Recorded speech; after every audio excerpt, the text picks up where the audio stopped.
બેટા ગોપી, હા બા. ગોપી સાણા થાપી આવી બેટા?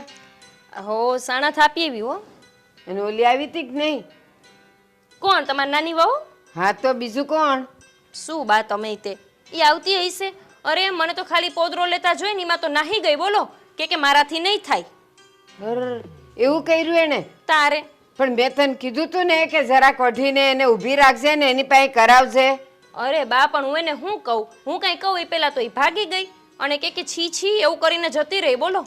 અરે હવે એક પોદરામાં સી સી કરતી હોય બા, એવડી શું કામ કરશે આપણા ખેતરમાં? હું સાચું કહું ને બા તો આને છે ને તમે મોકલી દો શહેરે જ રહેવા હાટું. આ નો આપણા ઘરમાં રહી શકે, તમે સમજતા નથી. હમતું નથી. એ આપણા ઘરે આવી છે તો આપણા ઘરના બધા રીત રિવાજ એને આવડવા જ જોઈએ. હું રાજ નહીં કહું છું ને એ નહીં કહું છું. પણ બા હવે પરાણે હું શીખાડીને તમે કરશો? એને નથી કઈ આવડે એવું. તમે જોતા નથી કે આપણા ઘરમાં કાંઈ કરી ન થકતી? સવારના તમે જો તો કેવી ચા બનાવી હતી ખબર છે ને, પાણી જેવી હાવ બોલો. એ બધી ખબર છે. હમણાં જાવ છો એને. એ ક્યાં ગઈ છે? હું ખબર બા ઓયડામ જઈને હુતી હશે. જો તો ખરા પાછું કેવું પહેરીને તો ગામમાં નીકળી હતી બોલો, બધા એની સામું જોતા હતા. એ મને હંધી ખબર છે કે ગામમાં છે ને બધા એની વાતો કરે છે. મારે છે ને જરાક રાજને કહેવું પડશે ને. રાજને કહીશ કે એવું લાગે ને તો બે તડાકાઈ દઈ જ દે એને. હાસી વાત છે. સારું તો બા હું હવે રાંધી લઉં છું, કેમ કે રસોઈ મારે જ કરવી પડશે.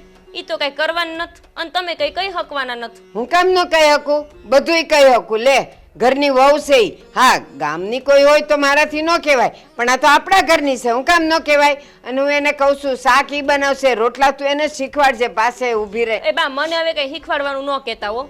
એને કાંઈ શીખવું નથી અને ખાલી ખોટી આમથી આમ દોડ કરે છે. મારે ખાલી ખોટું શીખડાવવાના ચક્કરમાં છે ને નકામી એની યાર માથાકૂટ થઈ જાય. એક કામ કર, આજે છે ને રાજની સામે જ એને બેહાડીને મારે જે કહેવાનું છે ને બધું કહી દઉં. પણ જોશું ઈ કેમ નથી કામ કરતી. જા તું જા હવે, હું આ કરીને આવું છું. આ બધા બળતણે બધા લીલા થઈ ગયા છે એને હુકવવા પડશે. એ રામ, તો આવા જ દે રાજને.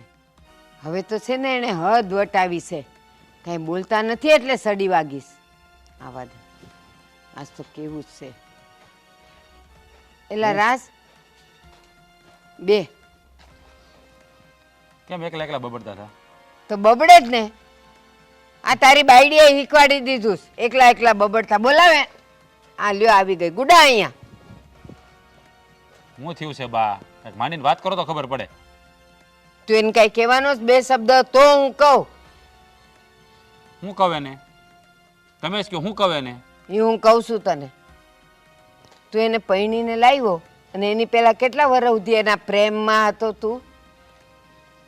2 વર્ષ સુધી. 2 વર્ષ સુધી. ત્યાં સુધી એને આવા જ કપડાં પહેર્યા હતા? બા હવે શહેરમાં તો આવા જ કપડાં પહેરે ને બધાએ. હવે શહેરવાળીનો થામાને તને ખબર છે ને આપણા ઘરમાં ઓલી મોટી વહુ કેવું પહેરે છે ને આપણા ઘરના રીત રિવાજ શું છે એ તને ખબર છે ને. તે પ્રેમ ભલે કર્યો પણ ત્યારે તારે કહેવાય નહીં કે લગ્ન તો હું એક જ શરતે કરીશ, મારા ઘરના રીત રિવાજ પ્રમાણે રહેવું પડશે અને મારા મા બાપ છે ને ગામડિયા છે અને એ રીતે જ તારે અહીંયા રહેવાનું છે. એવું તે કીધું તું એને? બા મેં બધું કીધું એને, પણ એ ધીમે ધીમે સુધારો થાય, ડાયરેક્ટ થોડો થઈ જાય. ધીમે ધીમે એટલે હું વાત કરેશ તું? આ કઈ ઓલું જન્મેલું છોકરું થોડું છે કે વરદાડાનું થઈ પછી પાપા પગલી કરતા શીખે? એ સમજુ છોકરી હોય ને એ તો ઘરમાં આવતાની હારે જ બધું શીખી જાય.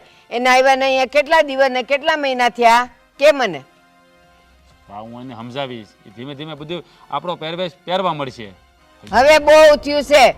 હવે તને કહી દઉં છું આની સામે, એટલે પછી એના કાન ભરતી નહીં કે મને બાએ આમ કીધું તું ને તેમ કીધું તું. હાડલા પહેરવા માંડવાના છે. ન ફાવે ને તો ઓલી મોટી પાસેથી શીખી જશે. અને ઓલું સાણા થાપવાના હતા તો પોદળા લેવાનું કીધું ને તોય એણે ના પાડી. હા હું એને સમજાવું છું. તું છે ને આપણે ભાભી પહેરે ને એવી હાડી પહેરવાનું શીખી જાય અને ધીમે ધીમે આ ઘરના કામ કરતા શીખજે. ભાઈ એને શીખવું જ હોય પણ એને ડાયરેક્ટ ન આવડી જાય. એ નાનપણથી શહેરમાં મોટી થઈ છે એટલે એને આ બધી ખબર ન પડે ગામડાની. સમજી ગઈ, તારી બધી વાત સમજી ગઈ. પણ તું મને એ એમ કે જેને શીખવું હોય ને એ ભાભી પાસે ઊભી રહે. મને રોટલો કરતા શીખવાડો ને, મને શાક કરતા શીખવાડો ને. આ તો કાંઈ નહીં, મોટી વહુ કામ કરે ને આ મોબાઈલમાં કોણ જાણે કોની હારે વાતું કરતી હોય છે, આખો દિલ હણ ફોલતી હોય છે. બા હું કહું છું એને તું છે ને ભાભી કેમ કરજે અને થોડું શીખવાની કોશિશ કરજે. આગે આગે ન ભાગતી નકર આ છે ને આખી જિંદગી મારે સાંભળવાનું રહે. મેં એને કીધું બસ એ શીખશે ધીમે ધીમે. નહીં શીખે ને પછી મારો હાથ ઉપડતા વાર નહીં લાગે હો. હા બાપા હા હવે સમજાઈ ગયું ને બાની વાત. કાલથી હાડલા પહેરેલા જોઈ અને હમણાં નો હોય ને તારી પાસે તો વહુના છે ઈ પહેરજો. તને ન આવડે ને તો તું ભાભીને કહેજે કે તને શીખવાડે હો. બસ હવે કાલથી હાડી પહેરશી બસ. હાડી પહેરશે, કામમાં મદદ કરશે જ તે, હારો હાર એના કામમાં રહેવાનું. હા બાકી એમ કરજે. હવે હું જાઉં. હા જાઓ હવે. હા તો બધા પાછું એને લેતા જવાનું કા યાય બે તો બે શબ્દ કહું એટલી ભાનકા નથી પડતી તે હારો હાર આમ પાલુએ બાંધીને લઈ જાય એને હાઈલ અને ઓલીએ હાલતી ની થઈ જાય.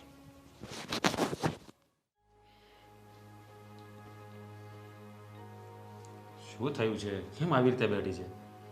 તો શું કરું? તમે બા સામે મને કેટલું બધું બોલી ગયા. બા કે એમ જ કરજે, બા કે તો હું નહીં કરતી. તારે કોના ચાલુમાં ફોન આવે છે યાર? આ પેલી મારી ફ્રેન્ડ છે ને એ મને ફોન કરે છે. જો ભા સામે છે ને મારે તને કહેવું પડે યાર. તું સમજ તો ખરી. તને ખબર છે ને આપણા ઘરમાં કેવું ચાલે છે. આ ભાભી છે ને મર્યાદાની મૂર્તિ છે.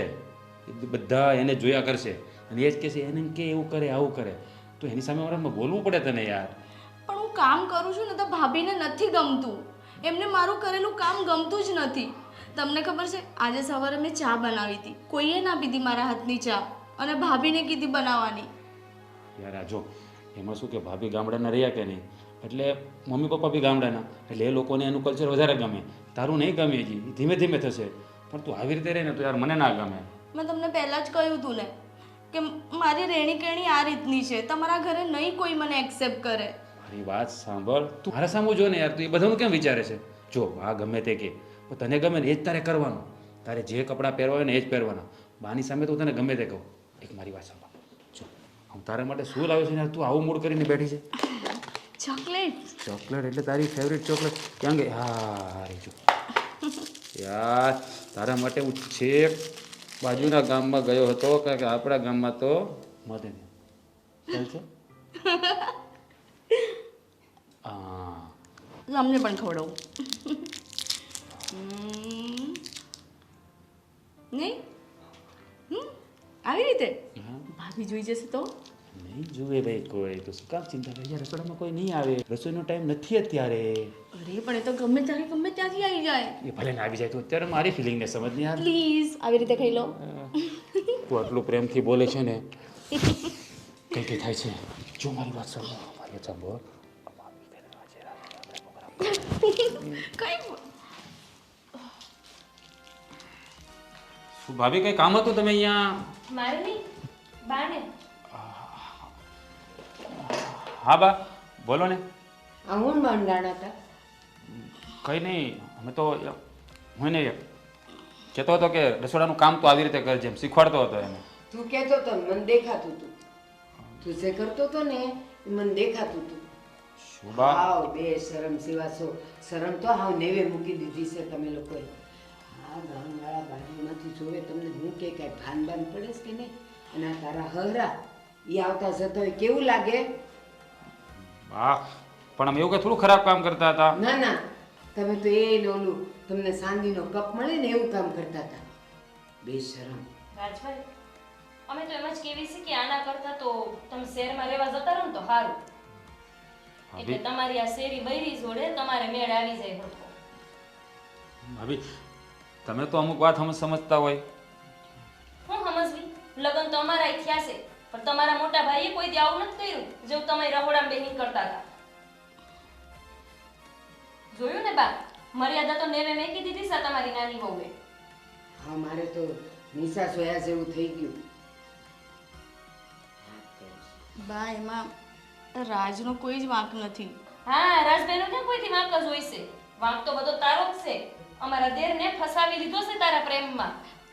ભાભી એવી કાંઈ વાત નથી. તમે વાતને ઊંધા ટ્રેક પર ન લઈ જાઓ. જોયું ને બા આ રાજભાઈ કોઈથી મારી સામે ઊંચી આંખ કરીને જોતા નહીં કે ઊંચા અવાજે બોલતા નહીં. કેટલું બોલવા માંડ્યા છે હવે તો. હવે હું કરવું છે એ વિચારો. એનું બા શું કરવું છે? અહીંયા રહેવું હોય ને અને અમારી રીતે રહેવું હોય ને તો રહ્યો, ને તો જાઓ પોટલા બાંધો ને જાઓ અહીંયાથી. જોતા જ નથી મને કોઈ. જે કરવું એ કરી જાઓ. ભાગ ભાગની તો વાત જ નહીં કરતા કહી દઉં છું. મારે ભાગ નથી જોતો બા હવે. તો જાઓ ભાડાના ઘરમાં રહ્યો એટલે ખબર પડે કે કેટલા વિશે શું થાય. બા અમે આજ પછી આવી ભૂલ નહીં કરીએ. પેલા તો તું છે ને પહેરતા શીખ, બોલતા શીખ. અને બા મેં તમને કીધું હતું ને સાણા વીણવા જાવ તો ને જરાય ગમતું નથી, ખેતરના કામ કરવા જરાય ગમતા નથી, તો પછી શહેરમાં જ પહેરવું તો ને ગામડે શું કરવાના આવી છે? હું વાંધો આવ તું શું પ્રેમ હું વાંધો આવતો તો સાણા વીણવામાં અહીંયા રહીને તો સાણા તો વીણવા જ પડશે. બા હું એને ઈ સમજાવતો હતો ત્યાં તમે લોકો આવી ગયા. હો આવી રીતે સમજાવતા હતા બા, જોયું ને તમે કેવું કરતા હતા બે? અમલ કરીને સમજાવતો તો કા એ આમ સાંભળે એમ નથી. સમજાવવાની વાત કરે આ કાંઈ છે ને આટલી ઉંમર કે પાણીમાં નથી ગઈ. બસ હવે તો હદ કરી નાખીશ હો. મને લાગે છે કે મારે તારા બાપાને કેવું તો પડશે જ. ભલે મને શરમ આવતી હોય ને તોય કેવું પડશે કે આ બે જણાએ તો હાવ દાટ વાળો છે. બા કઈ બધી વાત બાપુજીને ન કરવાની હોય. હવે ફરી વાર આવી ભૂલ નહીં કરીએ અમે બસ. પણ છે ને તમારે બે ભેગા જ નહીં થવાનું. આ દિવસમાં તારે અહીં રહોડામાં કામ હોય. અરે બા હું તો એને અરે મેં એને કહેવા જ આવ્યો છું કે તું રસોડાનું કામ શીખજે એમ. સાંભળ હવે તારે એને જે કહેવું હોય નહીં મારી સામે કહેવાનું, એકલામાં નહીં. બા શું સારું બા બા કરો છો? હવે મૂકો ને વાત. અને બા આને જરા સમજાઈ દેજો કે ઘરમાં કામ કરે, બધું મારા ઉપર આવી ગયું છે. બા છે ને ભાભીને દુખાવો જ છે અને કામ નથી આવડતું નહીં, બીજું કાંઈ નથી. એટલે ભાભી તમને સડાવ્યા કરે ને તમે એની વાત માની જાવ છો. સડાવ્યા કરે ને મન કઈ દેખાતું નથી, ખાલી સાંભળવા કાન છે, જોવા આંખું નથી.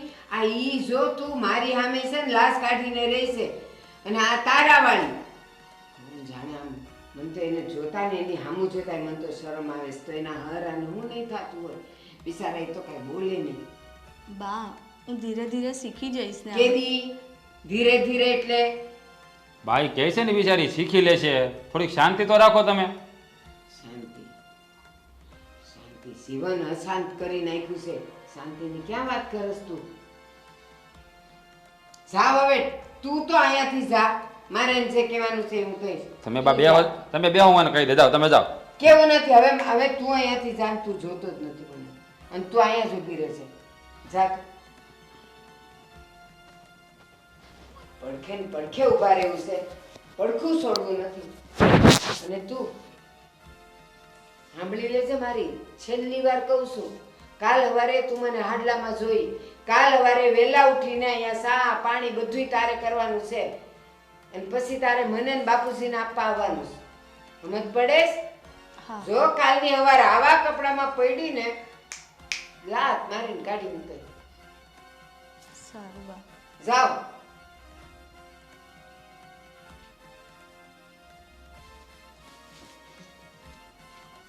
સમજવું નથી બસ.